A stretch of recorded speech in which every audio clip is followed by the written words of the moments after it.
Magtrabaho at huwag konsentihin ang isang spoiled na bonjing.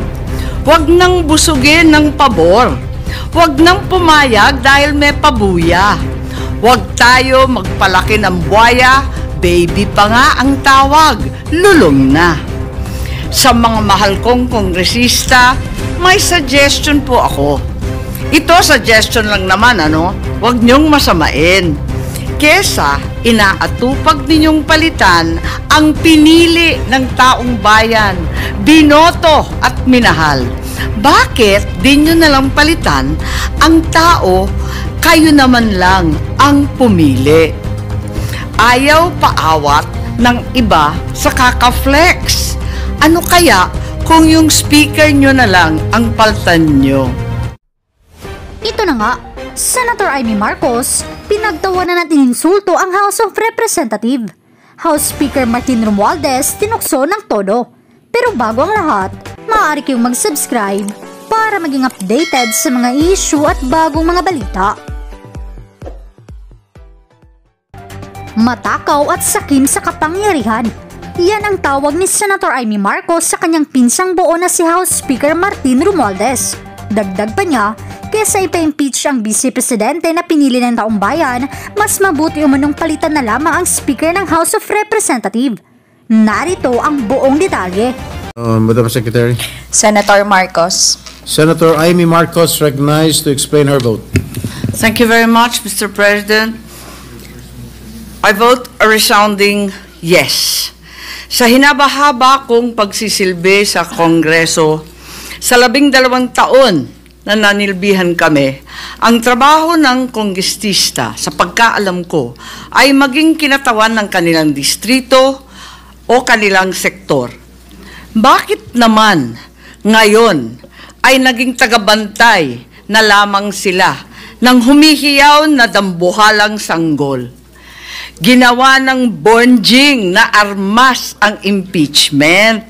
Ang dating para sana sa kaayusan ng sistema, ginagawang pampagulo, panakot at sandata laban sa mga kinaiinggitan, kinaiinsecuran ng mga lulong sa kapangyarihan. Galangin naman natin ang Korte Suprema. Huwag tayong umastang Supreme Court, Supremest pa. Wala namang ganun Sa mga kapatid kong senador, paano tayo magiging dakilang mambabatas kung tayo mismo ay hindi susunod sa batas? Ang boses ng Korte Suprema ay boses ng konstitusyon. At kung sino man ang sasapaw sa boses na ito ay isa lang ang tono, ambisyon. Kaya naman, mag-move on na tayo. Magtrabaho at huwag konsentihin ang isang spoiled na bonjing. Huwag nang busugin ng pabor. Huwag nang pumayag dahil may pabuya. Huwag tayo magpalaki ng buwaya, baby pa nga ang tawag, lulong na. Sa mga mahal kong kongresista, may suggestion po ako. Ito suggestion lang naman, Huwag niyong masamain. Kesa inaatupag ninyong palitan ang pinili ng taong bayan, binoto at minahal. Bakit di nyo nalang palitan ang tao, kayo naman lang ang pumili? Ayaw paawat ng iba sa kaka-flex. Ano kaya kung yung speaker nyo na lang ang paltan nyo? Kaya nyo yan. At dahil dito, bumuboto ako ng malakas na oo. Maraming salamat po. Thank you, Senator Amy. Before the Secretary recognizes the next Senator, who are these people almost creating trouble there? Can you please trace their identities and send them out of this building? Secretary. Senator Padilla. Senator Robin Hood Padilla is recognized to explain his vote. Maraming salamat po, Ginoong Pangulo. A'udhu billahi minasyaitanir rajim. Bismillahirrahmanirrahim. Alhamdulillah rabbil alamin. Bismillahi wassalatu wassalamu ala rasulillahi. Assalamualaikum warahmatullah. Alam niyo po, Ito na po siguro ang pinakamaligayang araw sa buhay ko sapagkat makasaysayan. Ako po ay nagpupugay at malalim na paghanga sa isinagawang paliwanagan ni Senator Marcoleta, Senator Soto, Senator Ontiveros, Senator Lacson, Senator Pangilinan, Senator Aquino, Senator Pia Alan Cayetano, Senator Raffy Erwin Tulfo, Senator Mig Zubiri.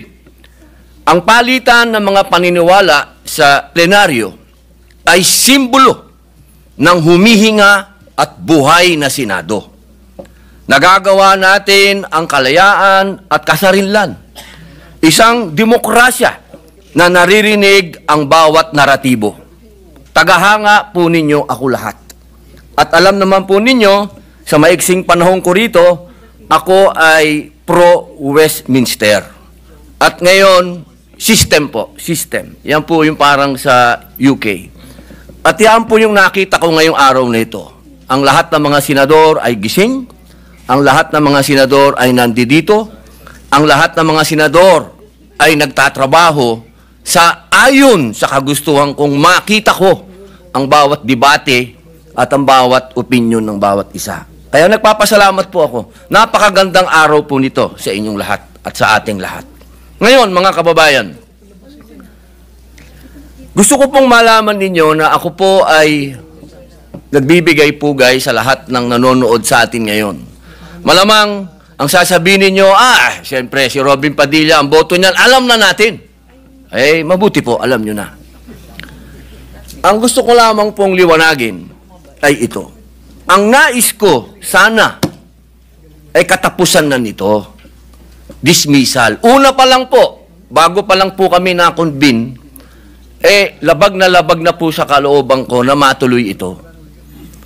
Nakita nyo naman po, noong nagkasumpaan, talagang ipinaglalaban namin na politika ito.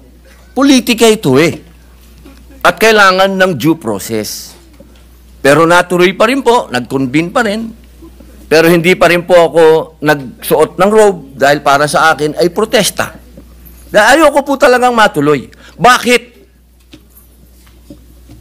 Sa loob po ng matagal na panahon ni Bonifacio, ni Aguinaldo, panahon ni Aguinaldo, ni Quezon, panahon ni Marcos Sr., ni Aquino Sr., ni Aquino Jr., ni Arroyo, Marcos Jr., PRRD Duterte, HOR ngayon, at Vice President Duterte. Hindi na po tayo natapos sa usapin ng politika at yan po ay pinagtibay ng Supreme Court sa kanyang desisyon na sinabi niya mismo, oo, politikal ang impeachment, pero hindi kailanman dapat masagasaan nito ang karapatan ng tao.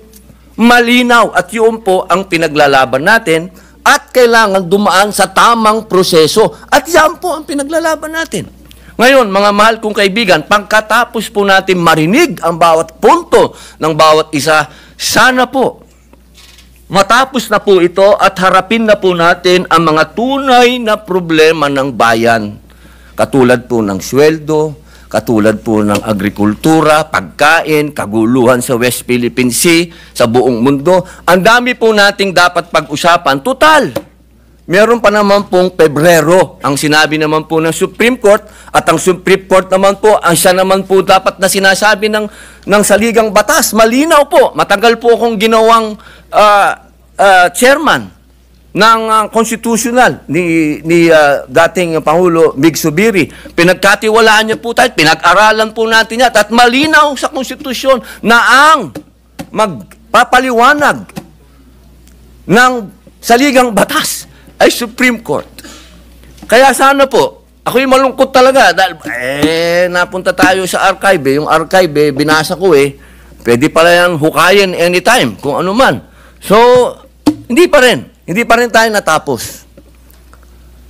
Kaya sana po, bagamat ang boto ko ay yes, aray. Gusto kong malaman at mailagay po sa lathalan ng Senado na ako'y may reserbasyon dyan. Malaking reserbasyon ko dahil gusto ko dismissal. Tapusin na natin to. Hindi pa tayo natapos Total, nasabi na lahat. ilang oras ang banatan. Pero hindi pa rin natapos. Kaya po, mga mahal kong kababayan, bago po ako umupo, nais ko pong malaman ninyo na ang inyong Senado ay tumatakbo. Huwag po kayong malungkot sa mga hindi pabor sa amin o sa mga pabor naman. Isa lang po ang masasabi ko. Tigilan na natin ang politika at mahalin natin ang bawat isa, magkaisa na tayo, pag-usapan natin ang mga totoong problema. Maraming salamat po. Thank you, Senator Robin Hood Padilla. Madam Secretary. Senator Pangilinan. Senator Francis Kiko Pangilinan is recognized to explain his vote.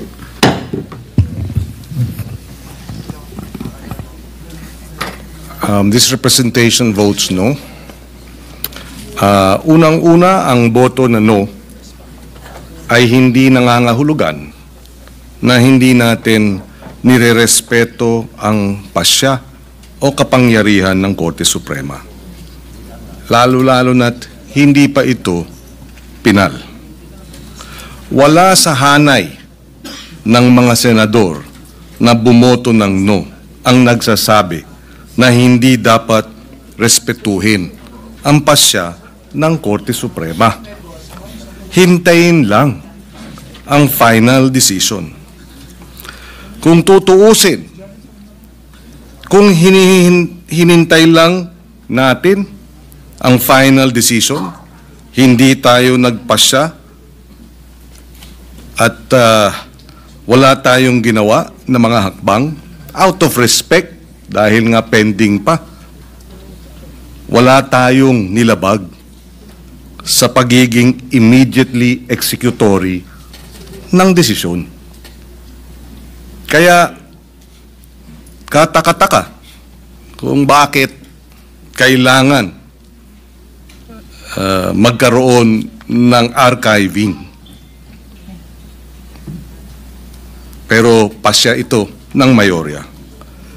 Mr. President, bumoto tayo ng no dahil naniniwala tayo. Mas mainam sana na hintayin nga ang resolusyon ng motion for reconsideration. Dagdag siyempre dyan ang pagkilala ng prinsipyo ng co-equality sa House of Representatives. Yung interchamber courtesy, yung pagbibigay galang sa isang co-equal, respeto sa isang co-equal. Kaya nais po sana nating i-lay muna yung matter on the table. To vote to archive the complaint despite the MR still pending, I believe, Mr. President, and I believe the others who voted no share this position, is premature, as the ruling may still be reversed or modified. In addition, at ito nga ang isang contention, to vote to archive the impeachment complaint, if at all, is to give the Senate the powers which are only reserved for the impeachment court, deciding, trying, and deciding impeachment cases. Precedents were cited in that the Senate and not the impeachment court acted on the impeachment cases of former President Estrada and Merceditas Gutierrez. But we submit, iba yung facts nung mga kaso na yun. In the Estrada case, supervening events led to the termination of the trial. In the case of Gutierrez, the Senate did not convene as an impeachment court. Kaya iba, apples to oranges, ika nga. We believe archiving the case is a matter exclusively within the powers and jurisdiction of the Senate Impeachment Court. Kaya lay on the table sana ang maayos na proseso under our rules. Allow me to reiterate that the final decision of the Supreme Court, yes, must be respected. The Supreme Court ruled that the impeachment court did not acquire jurisdiction, and its ruling rendered the official acts of convening as a court, of taking the oath, issuing of summons, and remanding the complaint as, for all intents and purposes, nullified.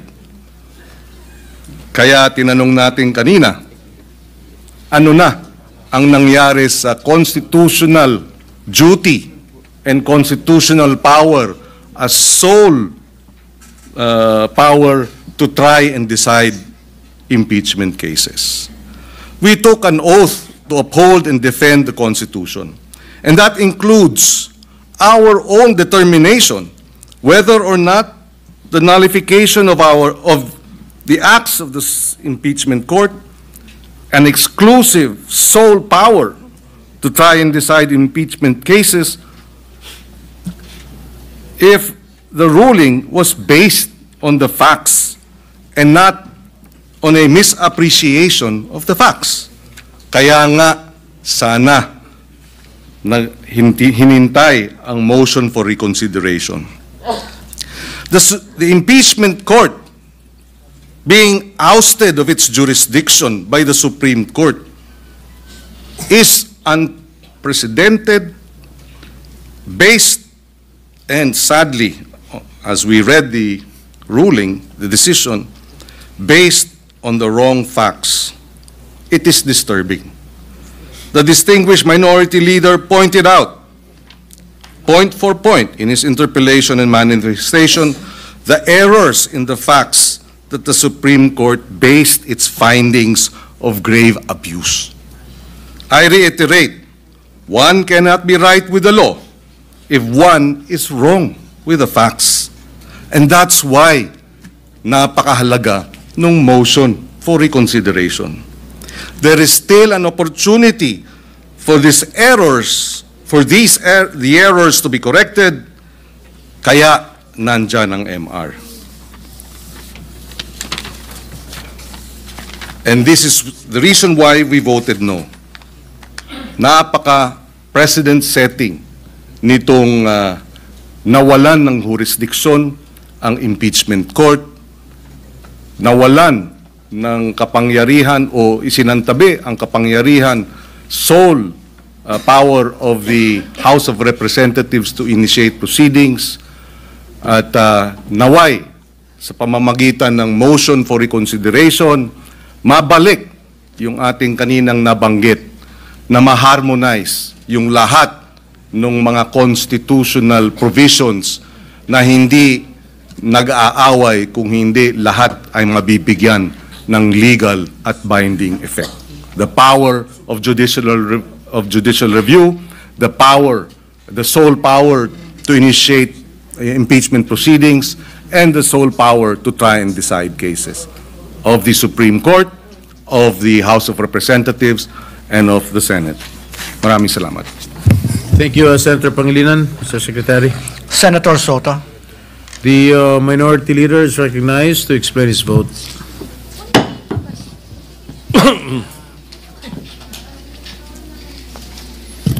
Mr. President, I have more than expressed myself on this issue. Just in addition, a lingering question. How can the Senate archive something that is not before it? The articles are before the impeachment court. Therefore, I cast a negative vote. Thank you, Minority Leader. Senator Soto. Senator Tulfo Erwin. Senator Erwin Tulfo is recognized to explain his vote.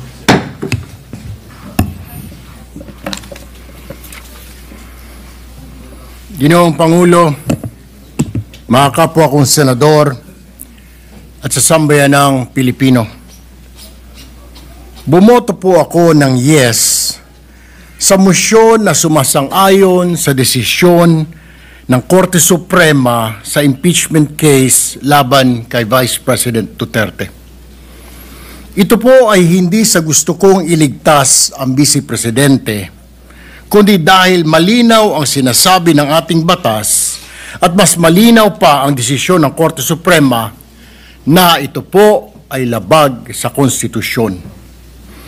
Alinsunod po sa one-year bar rule, hindi maaring magsampa muli ng impeachment complaint ng 1 taon matapos ang naunang reklamo.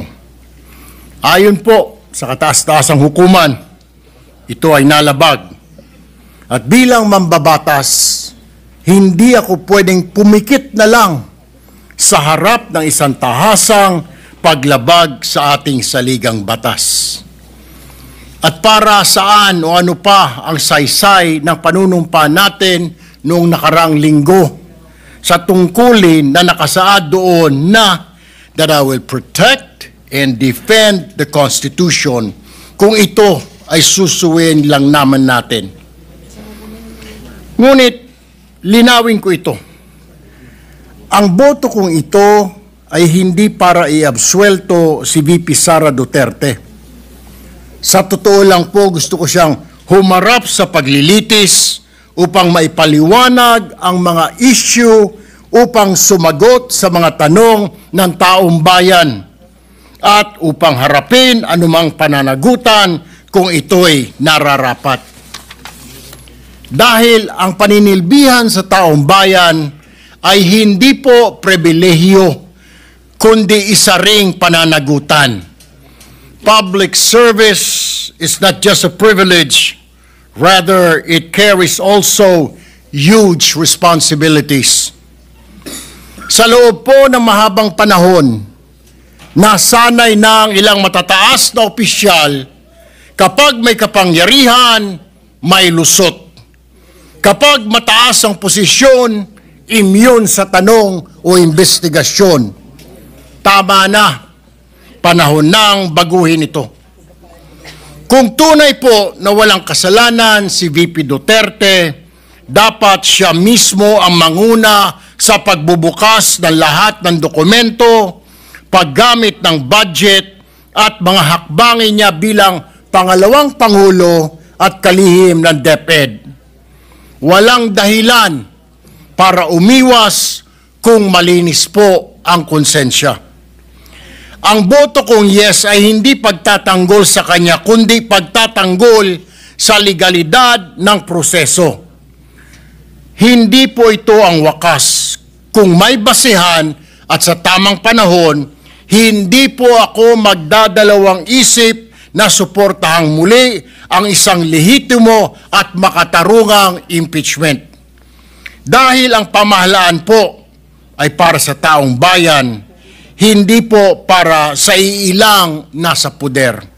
Maraming salamat at mabuhay po ang sambayanang Pilipino. Maraming salamat, Senator Erwin Tulfo. Ginoong Sekretary. Senator Tulfo, Rafi. Senator Rafi Tulfo is hereby recognized to explain his vote. Mr. President, my vote is yes. Let me explain my vote. My dear colleagues, in our Constitution, the sovereign Filipino people agreed to establish a government that will run our country. Malinaw dito kung ano ang kapangyarihan ng bawat sangay. Ang legislatura ang tagagawa ng mga batas. Ang ehekutibo ang tagapatupad ng batas. On the other hand, ang Korte Suprema naman ang taga-interpret o tagapaliwanag ng batas kapag may hindi malinaw dito o may pagtatalo kung paano ito ipapatupad. Kaya naman, ang respeto ng bawat sangay ng gobyerno sa isa't isa ay mahalaga upang tuloy-tuloy ang maayos na pagpapalakad ng ating gobyerno. Under the Constitution, it is the House of Representatives that shall have the exclusive power to initiate all cases of impeachment. Wala po tayo papel sa proseso na yan. Our role only comes when a valid articles of impeachment complaint is filed before us. Mr. President, the case before the Supreme Court is about the impeachment initiation procedure before the House of Representatives. Whether a case of impeachment has been initiated according to the text and spirit of the Constitution. Of course, I will not delve into the correctness of the decision of the Supreme Court, but I believe it is within their authority to interpret the Constitution and declare whether the actions and processes before the House is constitutional. And so, we must accord the decision of the Supreme Court the same respect that they give the laws that we enact as the legislative. That is the scope and limitation of our powers. Having said that, allow me to go to the clear, dispositive portion of the decision. Sa dulo po ng 97-page decision, ito po ang sinabi ng ating Korte Suprema. Una, the articles of impeachment are unconstitutional and are deemed null and void ab initio. In other words, walang bisa nung simula pa lang. Second, the court said, the Senate did not acquire jurisdiction to constitute itself into an impeachment court. Ibig sabihin, hindi nagkaroon ng Senado ng kapangyarihang maglitis bilang impeachment court. Mr. President, I agree that we should abide by the decision of the court to avoid any constitutional crisis. And if I were to take the duty to my heart, I believe the decision